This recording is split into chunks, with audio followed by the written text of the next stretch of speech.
Hey guys, today I'm here with Cormac where we're talking about how to audit a brand using email, and these same principles and learnings also will be applicable to SMS. How are you doing, man? Good, good. How are you? Doing well. I'm pumped. We haven't had someone go through how to do like an audit yet for email, so this is going to be awesome. I'm going to hand it over to you and I'm excited to learn. All right, awesome.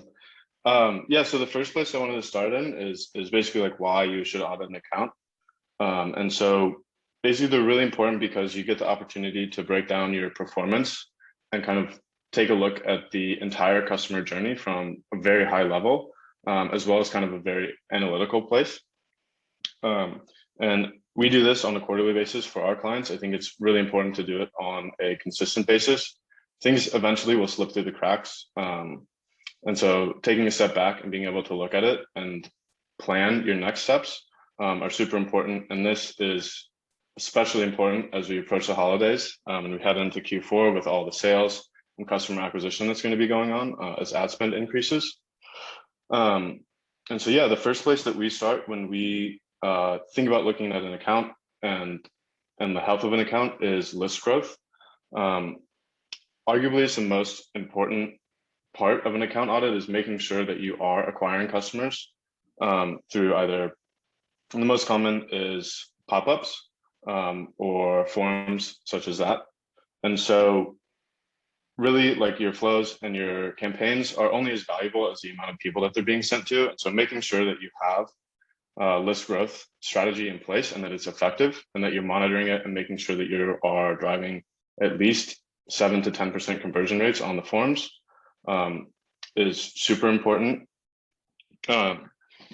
And we've kind of come up with a winning formula that we found for all the accounts that we manage and also the accounts that we've seen with a lot of success. Basically, it's super simple. You just want a big headline promising your offer, 1 to 3 sentences explaining the benefit in kind of a body or subheader form. And then at our agency, we only use an email field. So I know some places have a lot of different forms, but the simpler, like the less friction there is, the better it is that we found. You can always ask for first names or date of birth or anything like that later on down the road. And then kind of connected to list growth, the next place that we look at is flows. And really what we want to do is take a look at the benchmarks. Klaviyo has a great kind of just section where you can go check out your benchmarks and how you perform against other industries or other people in your industry. And from there, also what you want to do is basically kind of find the gaps and see where you should focus your attention. And then what we do is we open every single flow that's live, and then we open every single email that's within those flows and really get kind of a high level overview of the content and the offers that's being sent in each stage. And then we chart out, right, the entire customer journey from the welcome series all the way to the post-purchase and the abandonment flows and the win-back flows to make sure that we are delivering the right content to the right people. And the easiest way to think about it is that we want to move, each flow has one purpose and each email has one purpose as well.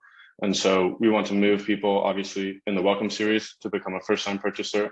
And in the first-time purchase flow, the ultimate goal is to get them to become a repeat purchaser. There might be other incentives weaved into that flow to get them there, such as refer a friend or incentivizing reviews with a discount or something like this. But again, ultimately, what you want to do is make sure that the customer journey makes sense from start to finish and that you're delivering the right content to get them to move to the next stage. And so we've hopped into accounts, for example, where flows are making up like 90% of their email revenue. And the business owner or whoever it is like, okay, well, we need to help increase all of the campaign revenue because it's not coming through and we're making so much money from the flows, we want to become less dependent. And most of the time what we found is that it might be because each flow has a discount in it. And so every time somebody takes an action, they get a discount. So they abandon the site, they make a purchase, whatever it is, they get a discount. And so that's kind of what I mean when I say like you want to think about the customer journey from a very high level overview and making sure that you're delivering the right content. So instead of giving a discount every time, maybe you want to do refer a friend or subscribe and save, or something like this to kind of mix up the content. And then from there, basically, we start to look at campaigns. And for me, this is the most fun section of an audit. It's a great gauge of how well a business knows its customers and how creative they can get with their campaigns. The first thing that we look for is campaign variety. So we want to make sure that they're keeping their subscribers engaged by mixing up the content, plain text versus designed, long form versus short form, informational versus like funny. That's one of my favorite things to look for, is like how, like the different variety of informational content versus funny or creative. Or I think Kin does a really good job where it's just like, it's Tuesday, like why don't you kick back and relax? And there's nothing informational about the drinks or the benefits. It's just kind of fun and quirky. And then from content, we start to look into segments. So it's pretty similar to flows, but basically like people will fall through. Not everybody's going to purchase in the welcome series, and not everybody who goes through an abandoned checkout is going to complete their checkout. And so what we like to do is mix in some of those flow emails themes into the campaign calendars and make sure that we're hitting those audiences and still trying to move them through the customer journey onto the next stage. So yeah, for example, basically it's kind of the same thing, but again, as the holiday seasons come up, I have it in my notes here. It would be a good idea to kind of segment off your list and make sure that you're rewarding your high spenders and trying to entice like non-purchasers or first-time and second-time purchasers to move towards the next stage. And then that way you'll have more data for the holidays. And one segment that I think you talk about, as well as a lot of other people talk about, is making sure that you have past holiday purchasers included in your campaign sends. Because there are a lot of people who are just gift purchasers for a lot of brands that we work with. And so that is going to be a really valuable segment for campaigns. Man, this was killer, dude. Really concise, hit all the main things on the head.